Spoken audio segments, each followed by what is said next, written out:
sementara pola pikirnya dia tidak bisa berubah, sia-sia saya kira. Soalnya gini, saya termasuk orang yang punya keyakinan ya. Jadi menurutku perubahan itu ya harus muncul dan tumbuh dari dirinya sendiri, bukan mengandalkan energinya orang lain. Tetap saya termasuk membuktikan sendiri.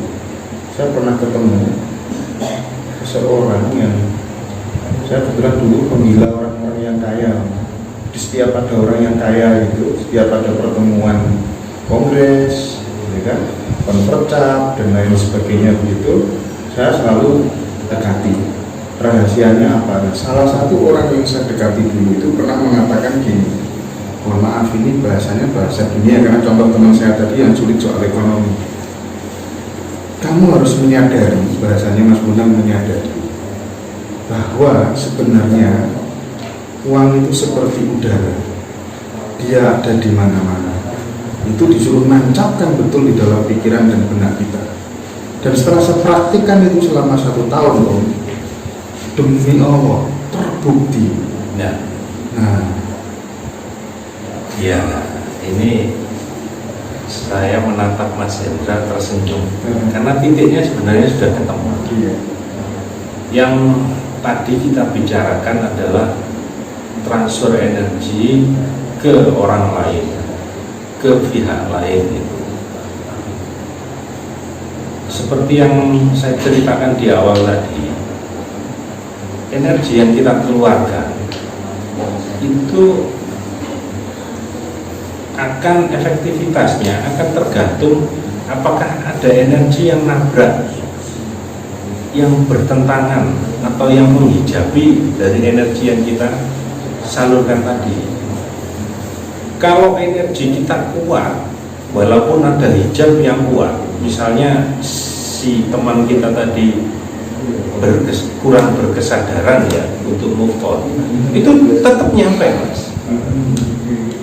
Suatu titik pasti jebol, entah karena apa, moro-moro kesadarannya dia bangkit. Ya secara teknis di lapangan itu kita tidak tahu ya. Artinya misalnya kalau ibu kita lah Mas berdoa kepada anak-anaknya ya, ketika energi doa ini dibangun dengan ketulusan, ya kekuatannya akan semakin besar. Tulus pun tidak cukup.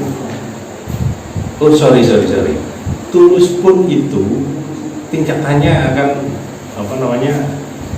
ya tidak sederhana ya. Tulus gitu toh ya. Tapi di situ sangat kompleks lah. Mengenai yang Mas Hendra ceritakan tadi, kalau tidak salah di WA-nya Mas Hendra itu uang ada di mana-mana itu tertulis. Itu saya kira untuk memotivasi diri ya. Ketika kita tancapkan sebuah nilai ke diri kita bahwa kita atau aku akan seperti ini, satu poin aja Mas Hendra itu, bahwa kita sudah menyadari hidup kita mau mengarahkan hidup kita ke arah mana. Artinya pola energi kita sudah tidak liar, ada pada titik tujuan tertentu. Gitu ya Mas ya. Tujuan uang, ya mau nggak bisa. Kemudian apakah itu layak tujuan urip ke uang? Layak, saya anggap layak. Nek cewek Mas. Si uang sih ya. Uang sih. Karena banyak pihak kemudian yang mengartikan uang itu tidak layak dalam spiritual gitu ya. Loh, bagi saya uang itu sangat spiritual. Artinya kalau ketika kita tidak punya uang kemudian kacau balau, ya sudah. Iya. Jangan bermain kata dengan kemunafikan.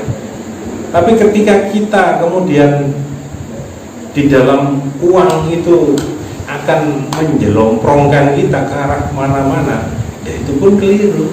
Kesadaran ini ya Mas. Kesadaran lah, dimanapun kita akan tahu kok posisi kita akan di mana itu tahu. Kelayakan kita di mana itu akan tahu.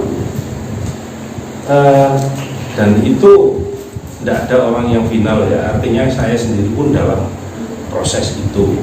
Makanya kalau ada sebagian teman-teman, Mas aku dari murid Mas, oh jangan Iya. kita bersama-sama saling menguatkan, ayo melakukan bareng. Ya saya akan mengkaji dimanapun bisa saya peroleh nilai dan gitu. Saya akan berteman dengan anak kecil, dengan orang dewasa yang nilainya itu kan saya serap. Ya. Tapi aku pengen niru tadi Mas, bahwa uang layaknya seperti udara. Iya, saya sengaja tak transfer itu ke Mas Bonang, dan barangkali mungkin bisa bermanfaat buat teman-teman yang lain, karena memang saya membuktikan betul itu Mas. Setelah saya tanamkan di kesadaran itu bahwa uang itu seperti udara, dia selalu ada di mana-mana, luar biasa dahsyatnya. Setelah saya berhasil membuktikan, saya telepon, ini sudah terbukti. Terus langkah selanjutnya bagaimana supaya saya tidak menjadi budak uang? Jadikan uang itu pertebal pinggirannya dipertebal, buat nominal, angka dan gambar. Nah itu dia nggak jelaskan lagi Mas, nggak jelaskan, akhirnya terus oke lah. Jadi saya sadari sendiri, nominal, gambar, angka, buang semuanya. Ada yang butuh kasih seperti Rasulullah dulu gitu ya kan. Iya. Semua jadi kita harus tahu pinggiran. Ya itu dahsyat luar biasa memang. Yuk, Mas Bonang, saya lanjut pertanyaan yang lain ya. Kita mau di full api dulu. Iya, ini tadi soalnya saya kira banyak pertanyaan tentang hal uang ini Mas.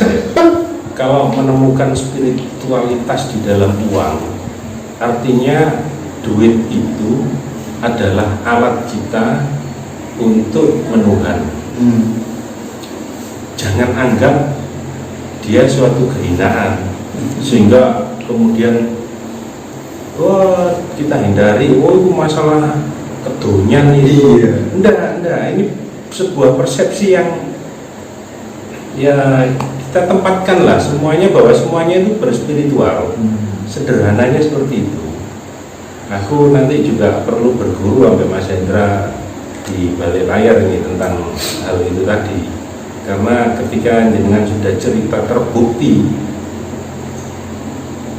kalau bagi saya sih akan saya arahkan kepada lebih menuhan saya, bagaimana dengan lebih menguatkan, menanamkan mindset tadi.